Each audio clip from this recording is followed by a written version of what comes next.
আসসালামু আলাইকুম প্রিয় দর্শক। এই যে ট্যান্ডম ডয়ারের, এই যে দেখছেন এটা ট্যান্ডম ডয়ার। এই ডয়ারে দেখেন এখানে একটা, এই যে একটা স্ক্রু দেখছেন। এই স্ক্রুটার কাজ হলো এই মাথাটাকে উঠানো আর নামানো। আমি দেখাচ্ছি এখানে, বুঝিয়ে বলছি কথাটা। ওটার কাজ হলো এই যে দেখছেন এখানে ফাঁক আছে, তাহলে মাথার দিকটা যদি একটু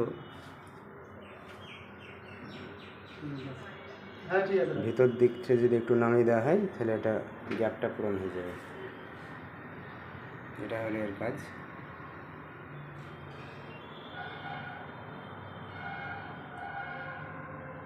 বা এখানে হয়তো টাচ হয়ে যাচ্ছে, এখানে গ্যাপ, তাহলে নিচের দিকটা তুলে দিতে হবে মাথাতে।